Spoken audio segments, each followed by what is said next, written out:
There were more movements in this one particular fight than there are in the whole of the first Matrix. It might actually be double. So that's a good place to start.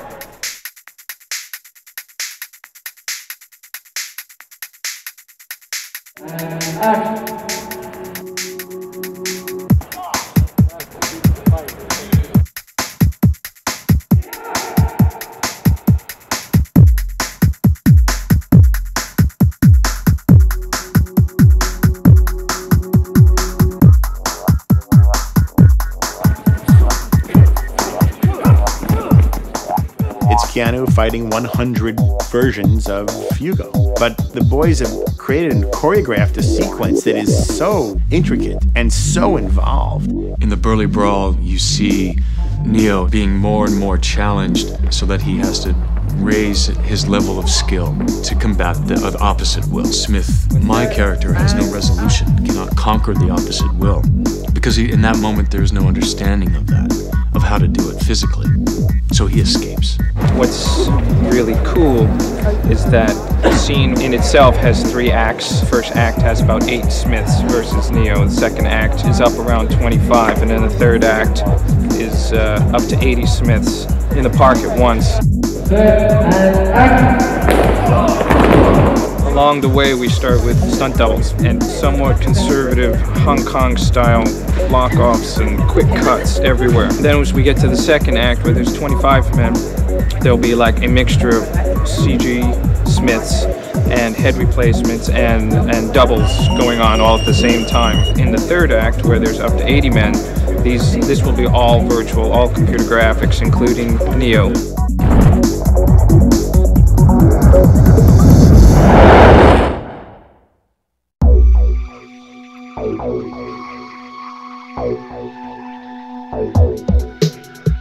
John came to us with storyboards for the Burly Brawl concept at the time, and goes through it with us and says, look, so we've got these shots in Matrix Reloaded that are going to have Keanu doing Kung Fu against Agent Smith.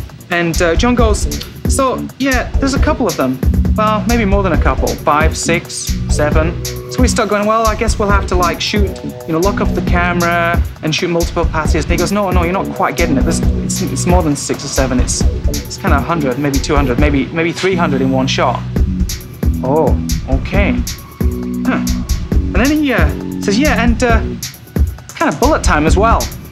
Just like the last film, the brothers have got the support to push for very difficult things. You don't want to expose the directors to too much risk. It's kind of different with Larry and Andy. Larry and Andy will take risks. And instead of us going, well, we really want to do this, it was more, you guys have got to do this. You've got to work it out. We don't care if you say it's really hard. We want to support you, but you've got to be able to do it. Rolling. At least half of the creativity in doing something like that is in planning the fight. So Larry and Andy and Wu Ping worked out the fight. I mean, Wu Ping choreographed it, ran it through Larry and Andy. They gave their additions to it. And then Wu Ping and his guys recorded themselves doing all the moves. And then I cut the fight together.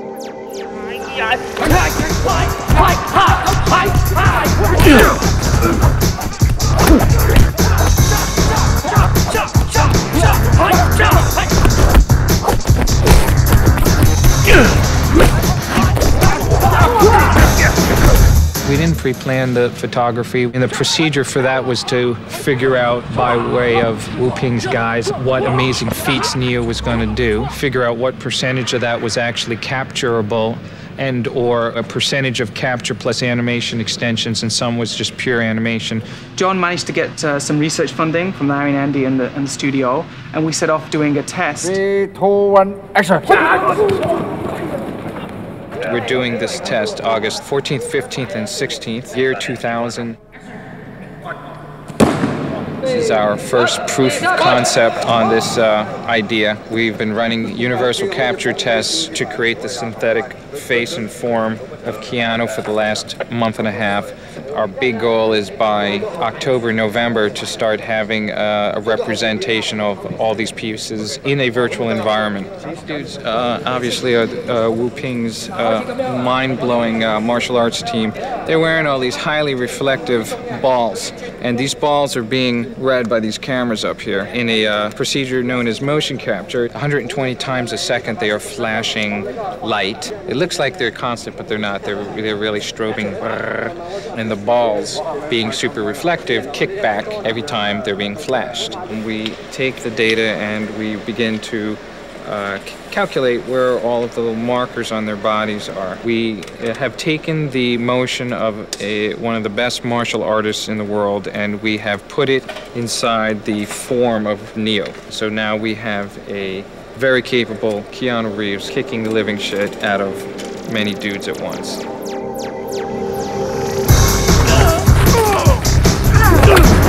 Everything in the frame is 100% computer generated, the background, all the characters.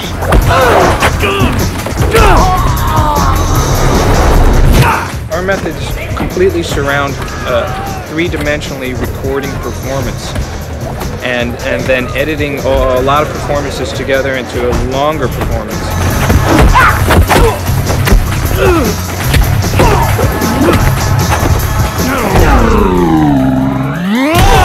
All we're really after is extending very difficult actions and viewing that from any angle in a way that just keeps the camera running longer instead of all these brief little cuts.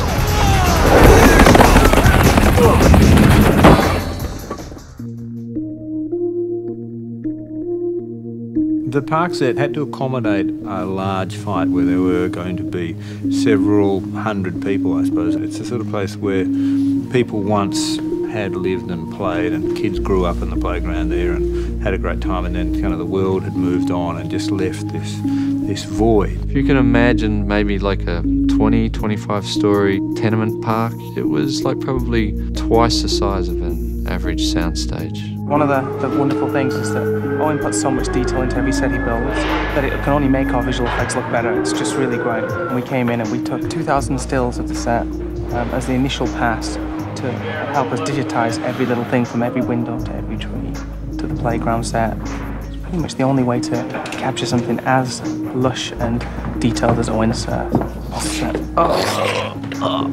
And we were able to use those same photographs with all the same painting and texture and detail and variation that Owen had put in there, bring it into the digital world, create these completely virtual camera moves that you never even think that wasn't real, because it was sourced from the real set. It is definitely one of our favorite sets. We go above it, around it, and we travel a lot. It is definitely one of the sets that demanded the most work.